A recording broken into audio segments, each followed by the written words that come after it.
Салам достор, назарыңыздарда Аралаш медиа. Бүгін сіздерге пустош деп аталған қызықты тасманы қысқаша баяндап бермекчимин. Сиз шашпай отырып видеону аягына чейин көрүүгө дайыр болуп калган болсоңуз, биз тасманы талдоону баштадык. Менен жазап беришет. 19-кылым АКШда жарандык согуш аяктаган мезгил. Тасманын башында эле Матиас Бричер аттуу адам узак жолдон кийин бир үйдүн жанына келип токтоп, атын байлап коет да сарайдын ичине кирип барат.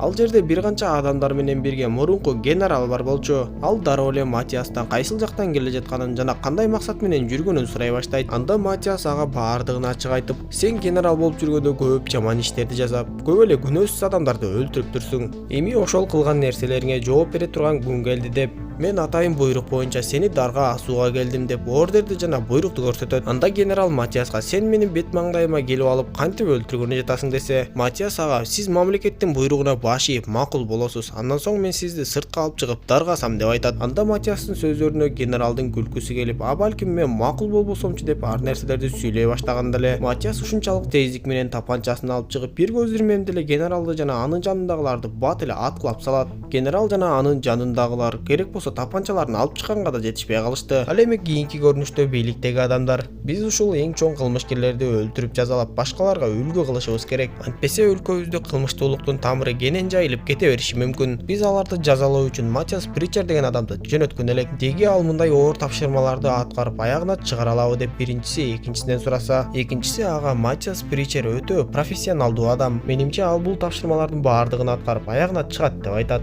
Ошентип биринчи тапшырманы аткарып бүткөн Матиас жол жүрүп отуруп токойдон бир жерден эс алып отуруп калат. Ошол учурда ал жерге атчан бир адам келип токтоп, ал аттан түшүп эле экөө сүйлөшө кетишет. Ал адамдын аты Харлан болчу. Анан да алар бири-бирин таанышат экен. Көрсө Харлан дагы Матиаска окшоп эле жалданма өлтүргүч экен. Бирок алардын өзгөчөлүгү, эгер Матиас мамлекеттик детектив болсо, Харлан жөн гана башкесер. Ал мамлекет издөө салып жарыялаган кылмышкерлерди өлтүрүп, алардын башы үчүн акчалай сыйлык алат. Харлан Матиаске экөөбүздүн тең жумуштарыбыз кооптуу жумуштар. Деги сен бул ишиңди токтотуп качан пенсияга чыгып кетесиң? Эгерде экөөбүздүн тең ишибиз ушул бойдон улана берсе, качандыр бир кезде биздин куралдарыбыз бири-бирибизди бутага алып калышы мүмкүн десе, анда Матиас ага жай гана жооп берип, эгер ошондой күн келип кала турган болсо, мен жеңилген адамга тез жана татыктуу өлүм каалайм деп айтат. Ошентип экөө ал жерден ак ниеттери менен кол кармашып эки жакка ажырашып кетишти. Андан ары ал экинчи тапшырманы аткаруу үчүн ошол адамды издеп жүрөт. Сураштырып отуруп, ал адам ээн таладагы жалгыз үйдө жашаарын билип, ошол үйгө жакындап келсе эле бир кыз 3 атчан адамды куралы менен бутага алып эле алардын бул жерден кетүүсүн талап кылып жатыптыр. Анда ал атчан адамдар ал жерден жүрүп кетишет. Андан соң кыздын куралы Матиаске бурулуп эле сен кимсиң деп сурайт. Анда Матиас кыздын атасынын атын айтып эле мен аны менен согушта бирге болгонмун, аны көрүүгө келдим деп айтат. Ошол замат кыз куралын түшүрөт да өзүнүн аты Сара экендигин айтып, мейманды үйгө киргизет. Алар бир аз сүйлөшүп отуруп, Матиас кофесин ичип бүткөндөн кийин Сара аны аркы бөлмөдө жаткан атасына алып кирет. Ал атасына Матиас жөнүндө айтат да сыртка чыгып кеткенде, Матиас ал адам менен акырдан сөздү баштайт. Көрсө Саранын атасы да жарандык согуш учурунда кайсы бир аскер кызматында туруп, азыр болсо карлыкка моюн сунуп төшөктө жатып калыптыр. Анда ал Матиастен мен сени тааныбай турам, сен мени менен бирге согушта болдуң беле деп сураса, Матиас ага мен согушка катышканмын, бирок сиз менен болгон эмесмин деп акырын гана чөнтөгүндөгү ордерди алып чыгып кары кишиге сунат. Ал ордерди алат да иштин жайын дароо түшүнүп, мен кайсы гана жакта болбоюн, качандыр бир күнү сага окшогон бирөө келерин билчүмүн, кылган күнөөлөрүм үчүн жаза алар күнүм келе турганын да билчүмүн деп айтып, мен бул буйрукка моюн сунамын, бирок мени дарга аспастан өлтүрө турган болсоң ушул жерде атып өлтүр деп суранат.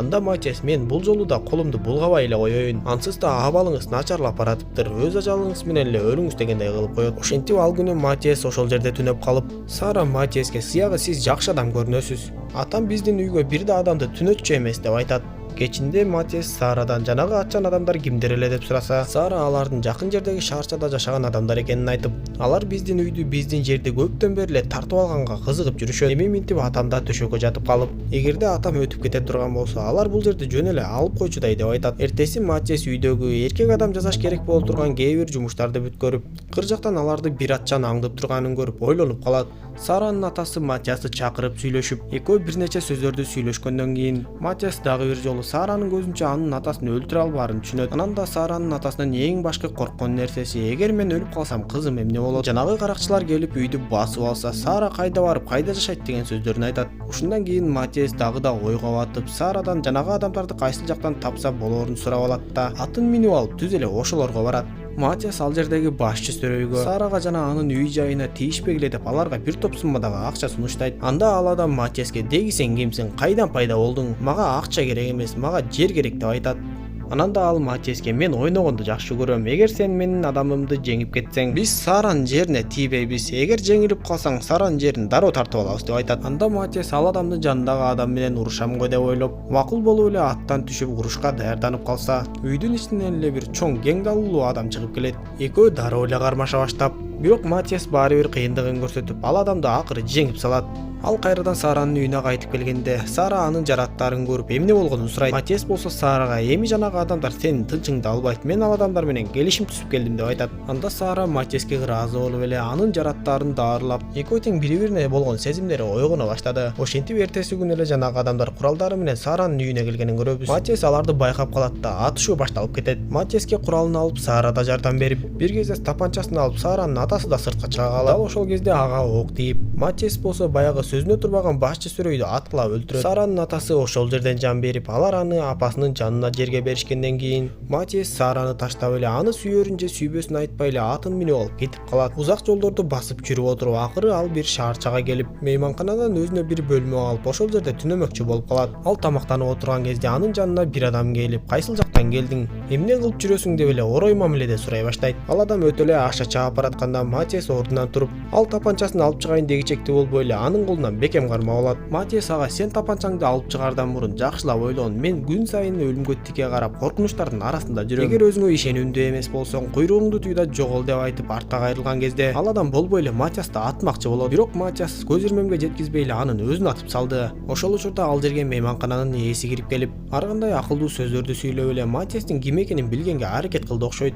Кечинде Матиас бөлмөсүндө эс алып жатканда, ага жанагы мейманканадагы кызматчы кыз кирип, ал Матиастен суранып эле "Сиз бул жерден тезден кетип калышыңыз керек. Мен бул жерде иштеп жүрүп, мейманкананын ээсин беш колумдай билемин. Алар сиздей адамдарды бул жерден жөн кетиришпейт. Бул жерде ар дайым уруш, согуш, өлүм менен коштолот" деп айтат. Анда Матиас ага эч эле унчукпастан болгону ордерди көрсөтүп коет. Анда ал кыз Матиас мейманкананын ээсин өлтүргөнү келгенин түшүнөт да дароо сыртка чыгып кетет. Эртең менен эшик такылдап, күтүлбөгөн жерден эле адамдар кирип келип, Матиастын ээсин оодарып алып кетишет. Мейманкананын ээси аны маңдайына коет да "Мен ким кандай адам экенин анын көздөрүнөн эле көрүп коем. Сенин көздөрүңдү карап эле мен сенин жөн адам эмес экениңди, өз ишиңдин профессионалы экениңди түшүнгөм" деп Матиастын бөлмөсүндөгү ордерди жана буйрукту таптыртып келет. Көрсө ал адам дагы согушта убагында генерал болгон экен.